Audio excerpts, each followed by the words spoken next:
So tell us something about yourself and where we're shooting at the moment. Okay, yeah, my name's Jack. I'm a photographer based in Hanoi, and right now we're at Dong Xuan Market. It's one of the biggest markets here in Hanoi. I think the biggest wholesale market, I think, of the city. And yeah, we're going to walk around, take some pictures, see what we can get, kind of observe people. It's mega hot today, so hopefully there'll still be people kind of doing their thing and not relaxing too much, so we can take some good pictures. And yeah, I guess we'll find out and see. Awesome, let's go. Yeah, whenever I'm taking pictures, it's usually the people that I'm looking out for. Because it's like, I've said before, it's like, if you take a picture of just like a scene or a setting, like, yeah, of course, it can be a nice picture, but like when you have people in it, then it's usually like a very unique point in time. Because like, never again will you find those people in the exact same place, you know? So it's like the people that make it. Like, check out this dude. Chụp là được không? Được ạ? Rồi. Đây, áo đẹp quá. Này. Rồi, tốt nhé. Cảm ơn chú nhé. You see, it's like characters like that, you know? You can only really find them in Hanoi. And these stairs, I think I've been here about 1,000 times before. Take pictures of dudes like this. Always kind of coming around. I don't know how they do it in this kind of heat. This spot is like a good place to camp out. You've got like these porters that are like carrying the big heavy stuff all the time. And like even right now I'm just standing. I've walked about 30 meters and I'm dripping. Yeah, it's a good spot to fish. It is, yeah, definitely. We have the amazing architectural elements. Yeah, exactly. Very nice composition here. Exactly, we've got a lot of lines going on. The gentleman earlier, he was super friendly. Yeah. Do you find that to be the case with most Vietnamese that you photograph? Generally, yeah. I think actually around here, because like this market, there's a lot of tourists and foreigners that come here, and I think sometimes they can get a bit bored of foreigners being like, oh, can I take a picture? So when they see me, sometimes like I can tell maybe they don't want their picture, maybe someone's already taken their picture, but I still ask. You know, that's the way to go. I've seen your website, and I don't see a lot of your photos in the UK. Where are you from? No, the UK is just not as interesting to take pictures of compared to Hanoi. Like in Hanoi, we have life everywhere. We have people selling everywhere. We have people eating, drinking, doing everything all the time. Whereas like in places like London, a lot of people that are like outside, they're just going from one place to another place. There's no eating, there's no drinking, there's no kind of hanging out with friends, there's no working like this. So like for me, it's just not as compelling to take pictures of. People always on the go. Exactly. It's like always people commuting. Yeah, commuting, that's the word. Whereas here you have people hanging out, doing stuff like this. Let's see. Chào chú ạ. Hết sạch cơm rồi. Rồi, cảm ơn chú. You see, like so many people, like they're just smiley, they're happy, they don't mind too much if you're taking pictures of them. Would you say you can pull this off in the UK? In the UK, I think generally people are much less happy about having a camera pointed at them. Whereas here, I feel like people don't mind as much, generally, anyway. I just love coming to see people at work, you know?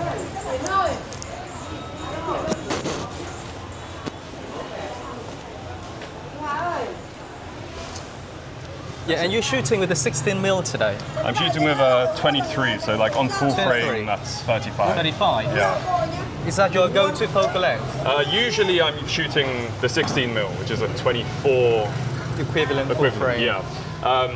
But today I thought I was going to switch it up just because I fancy the change. Yeah, it's not the easiest focal length to work with. It's kind of wide. Yeah. It means you get to get real close. That's what I generally like. That's kind of why I like places like this, because there's a lot of action and it's very compact.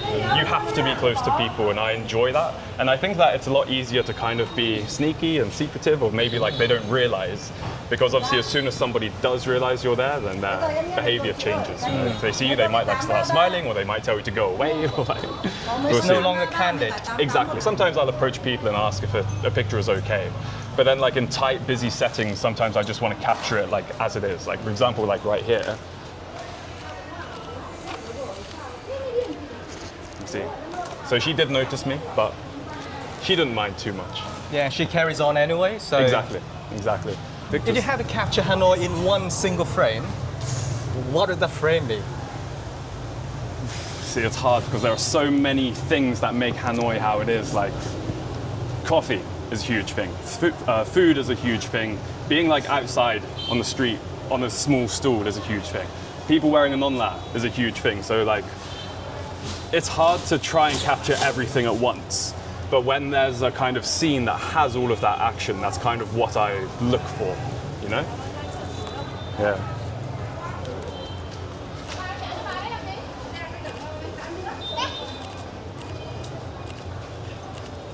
Yeah, that's a nice one. Yeah, I love this place because all of these columns and the stuff, it frames pictures really nicely. Because you get such interesting shots, like kind of straight on ones, you get ones like kind of looking down through here.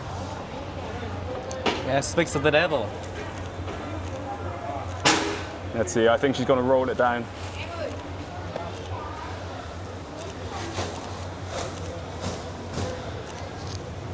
Right, obviously you have an interesting heritage. Yes. So how does it affect the way you see things here? I think kind of like what you were saying, it's like the interestingly, you know, just casual things. It's like because I'm half and half, like half Vietnamese, half English, but I grew up most of my life in England. So I was born here, but then like growing up in England, you get used to what England's like. So kind of when you come back to Vietnam, things that are normal for Vietnamese people are really interesting for Westerners. So when I take pictures, maybe Vietnamese people might see them and think, oh, that's just a normal thing. But then like my friends back home or, you know, people from other countries might think like, wow, you know? It's like, imagine a motorbike, you know, you've got 4 or 5 people on one motorbike. That's a normal thing here. Vietnamese people see that and they will think nothing of it. But then as soon as an English person or a Western person sees that, they're thinking that's crazy. I'm looking for like activity, but also on a day like today when we've got like the super strong sun and the super harsh shadows, you can find some interesting ways to play with the light. So like silhouettes, things like that. But you see, like there is a lot of activity that still happens around the market as well as inside. You've got the people like bringing things to the market. You've got people bringing things away from the market. So there is still all of this activity. Somebody's lunch. Looks good. Yeah. Looks tasty. That's another thing. If you haven't been to Vietnam yet, come to Vietnam for the food, not just the photography. Or the photos of food. Exactly. There you go. I'm sure every photographer in Vietnam has taken a picture like that. A person wearing a non-la just highlighted by the sun between some shadows in a market. Are you familiar with the term trigger in street photography? Trigger in what way? So whenever I see non-la, I try to compose the best shot. Honestly, whenever I me see too. like dogs or cats, do you have triggers?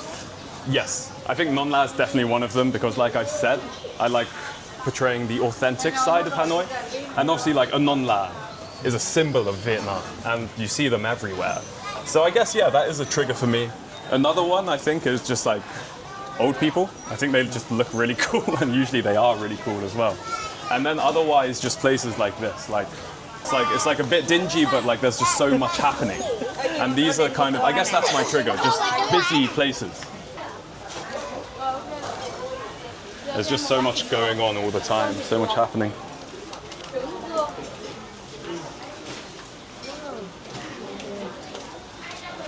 Oh, look at the broth. Steaming away, it smells amazing. And the smell, well, you can't smell it on the video, but it smells great. I mean, look at the color there. I know, it's beautiful. This kind of alleyway, I think, is like a summary of Hanoi.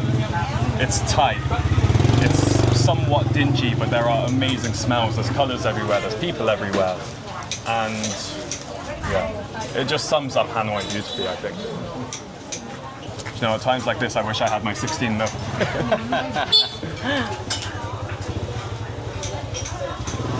Yeah, they say 35mm is the best focal length of street photography. But in Hanoi, it's just so hard at times. I know, that's like in England, people will like consider 35 as like, you know, still decently wide. But when you're in tight spaces like this, you need something wider, I mean. Yeah. For this tight space. one trap that I fell into before was like walking through here, but not like stopping to like look backwards. So like a lot of times when I'd come through here, I just walk but only take pictures in this direction. But then like, I don't know, looking back, it gives you a different perspective. Like I've come up and down here so many times, but usually it's always from that end to the other end. But then kind of turning around every now and then and seeing what else is up really does help. Okay, we have a trigger coming, a non-lag.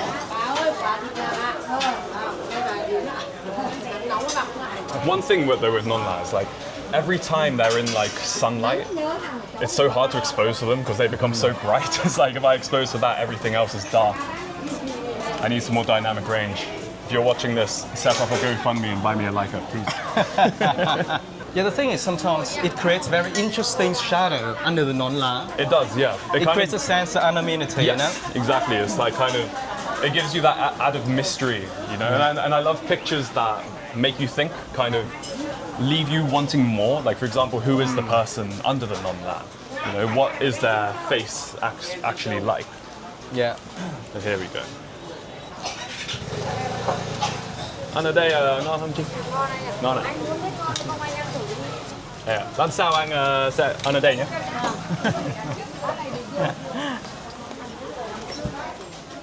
How do you rate your Vietnamese? Not good. Not as good as it's supposed to be. Because that's the thing, it's like when I was born, like I was born here in Hanoi and I did speak quite decent Vietnamese when I was a kid. And then like I grew up in like the international school system until I moved to England. And even when I moved to England, I was like still quite young. Over time, I kind of just forgot Vietnamese. And I blame my mum for that.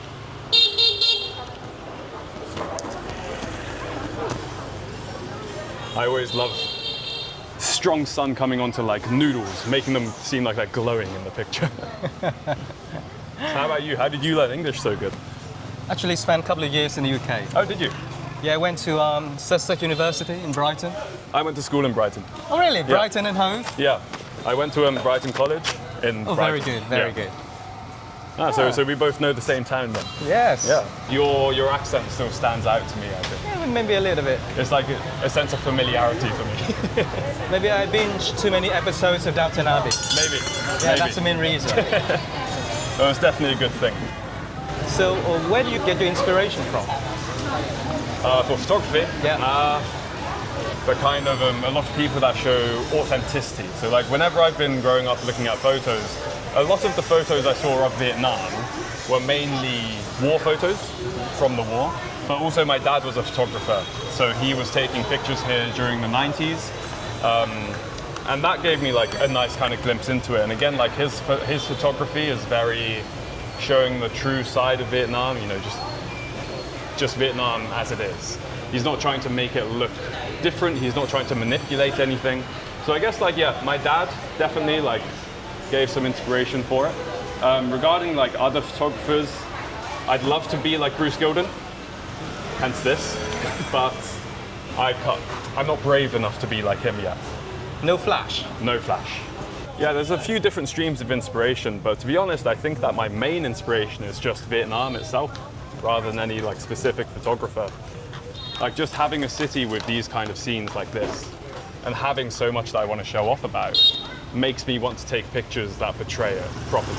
So like growing up, you know, I grew up in a very white area of England. Like I grew up in a village just outside of Brighton. But there's not a lot going on there, and there's not a lot of diversity there.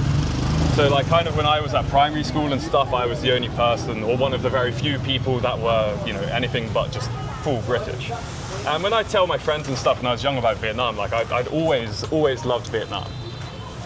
And being able to take pictures, I think, to be able to kind of still show people back home what it's like, I think is probably my main driver. It's just me being proud of my heritage, I guess, and wanting to show people what it's like in Vietnam and why people should come here. So you've been here for 4 years. So what are the do's and don'ts in street photography here? Probably the first thing is always be respectful, I think. It's like some people come here and in a way just kind of treat local people as I don't know, maybe like a bit less, kind of treat them as just like a photographic subject or like something they can take pictures of. Like, I think it's really important to, of course, know that they are just people like us as well. Like, of course, some of them will be happy having their picture taken, some of them won't be.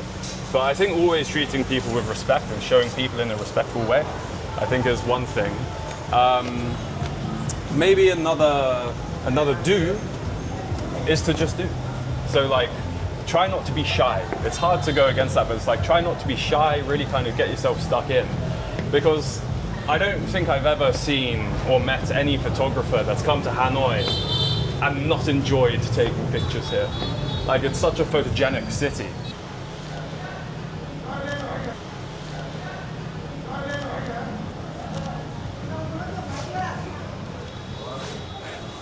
I think they are taking their break now as well. Yeah. Yes, high noon. Generally, when people see me, they can never identify me as half Vietnamese. They just see me and think I'm a foreigner. Yeah.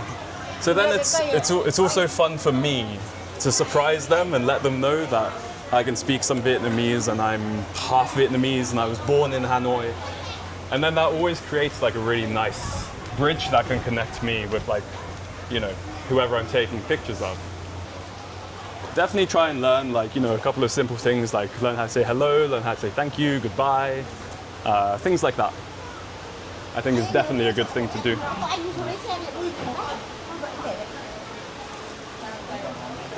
I'm always like in manual mode because like a camera like this, which is probably why I don't think I can ever shoot something that's not Fuji, unless it's Leica, is having like all of the physical controls. Like I can change my aperture, I can change my ISO, my shutter speed at the same time without looking. So like having a camera that I can work like that really just helps me, I think. So like the only thing that I keep consistent is just like the film simulation I use. I set it like years ago and I haven't touched it. But generally, like I'm at a point now where like whenever I enter a setting, like I'll like get my ISO ready for like whatever that setting is, and then just kind of play around with the shutter speed and the aperture when I'm in there. So like getting to know your camera definitely helps a lot. Like knowing how to use it blindfolded, knowing how to use it inside out, definitely helps. Because like one thing that I used to always kick myself about was like if there's something interesting that happens, someone cool that comes by, and then I miss it, or I take a picture but the exposure is all wrong, you know? So I don't know, that's why I always, you know, try and shoot manual, just because I can change it instinctively and naturally. But are you more of a like Yeah. F8 kind of guy, F8 and be there? I'm usually an f5.6 and be there. Unless I'm in a place like this, which is a bit darker, then I'm going to have to push it down to like f2.8 or f2. For me, I'm never too bothered about like super fast lenses, like f1.2s or f1.4s, because like I rarely ever go below f2 anyway, and I only go down to f2 when I need to. So I'm not usually an f8 and be there, but I'm an f5.6 and be there. Well, it's APS-C, so it's basically F8 on a full frame camera anyway.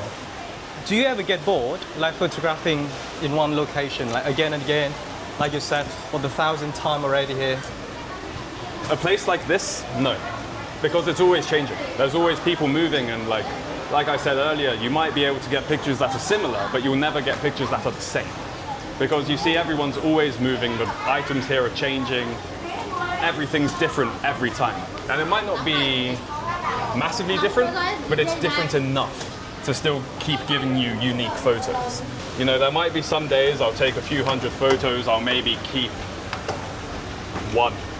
Sometimes I won't even keep any, but then other times I might keep, you know, maybe up to 10 from a few hundred photos. It's absolutely busy. It's almost like compositionally chaotic. It is. What do you look for here, for example? So for me, I love showing chaos, to be honest. Like, if there is chaos or if there are things that can kind of make things seem a bit cramped, then I do. So for example, I've taken a lot of pictures at these stalls that sell the hats and the stalls that sell the bags. Because when you can get the vendor, if you can catch the vendor at a spot where they're amongst them, it's kind of like they're being suffocated by the things that they're selling. Usually for street photography in the UK, the frames are usually a lot cleaner. Yeah. It's almost minimalistic. Exactly. I see a lot of like street photos like that in London, for example. Yeah. Can you do that kind of photos here? Is it the best spot for that? Inside this particular market, no. But outside, around the edge, yes. Because they have the sheets of tarpaulin to stop the sun from coming in. Those kind of things provide really nice clean backgrounds for people as they're coming in and out. So it's definitely possible, but it's not as easy as it would be in the UK. Like Vietnamese people are very resourceful. They want to use all of the space they can to the fullest that they can. So that's why you usually don't see as many cleaner, minimalist photos taken in Vietnam or in Hanoi. Like, of course, sometimes I like having negative space and I look for that to try and make something or someone stand out. But it's definitely more of a challenge here in Hanoi. Anh Hiền cho mình ăn trứng rồi. Đi ăn cơm con ơi.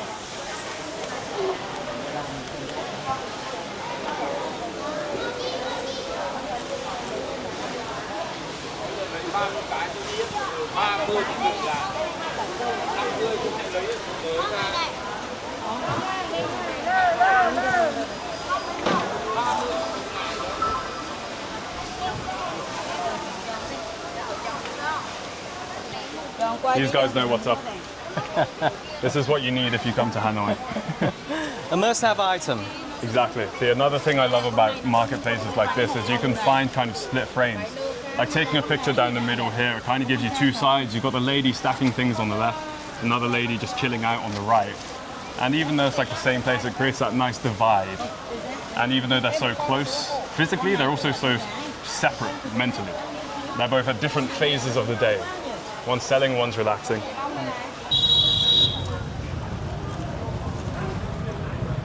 Do you know how to play this game? Yeah, I played when I was little. Siang Key. I've never learned how.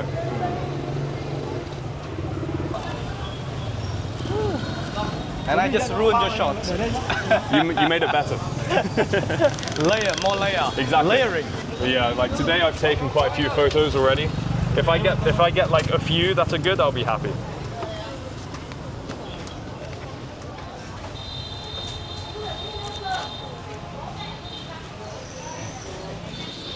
Now another thing I say to people when they come to Vietnam is that a lot of foreigners, when they come, they think that Vietnam is complete chaos. They think it's absolutely crazy. They think it's busy all the time.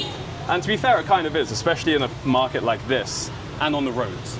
But then I always say, if you kind of look past just the traffic, the actual lifestyle here is so relaxed. Like the amount of people that just sit around, just, you know, relaxing, having a drink, sleeping, having a nap.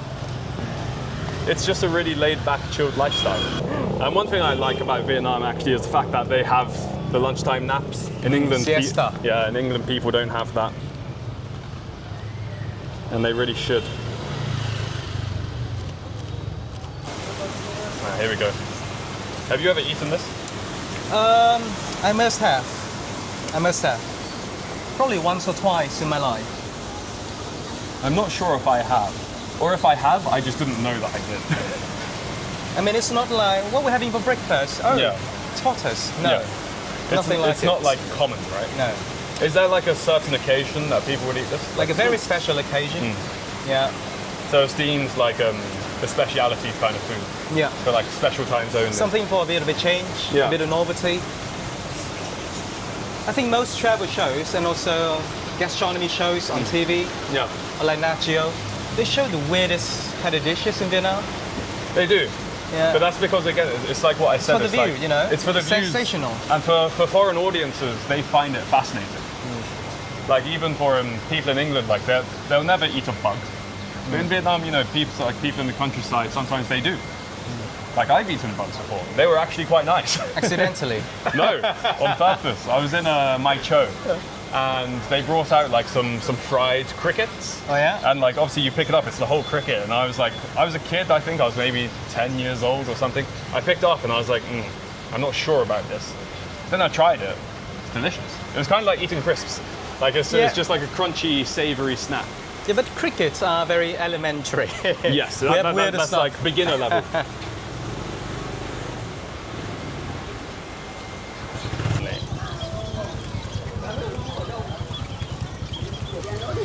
Hello, buddy.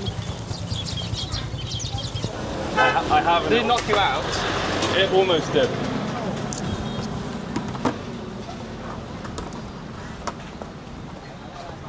There we go. If it's broken, it's on you. I got it on camera here. Delete it, delete it. Nước muối, ok, cháu muốn nước muối một trà đá. Yeah, Vietnam in summer is no joke. It's hot. It's brutally hot. It is. It's time for me to get my secret weapon out. Oh yeah? Oh yeah. Oh yeah. That's the stuff. Đây muối đây. Rồi, cháu xin.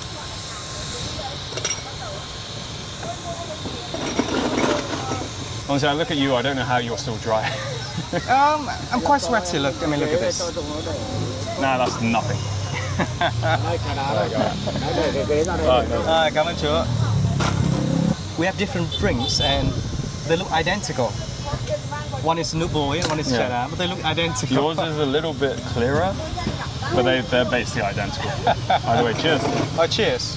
I've said it once, I've probably said it twice, maybe even 3 times, I'll say it again. Come to Hanoi if you're a street photographer or any kind of photographer, you won't regret it. Come here, take pictures, eat food, enjoy the amazing people, and have a great time.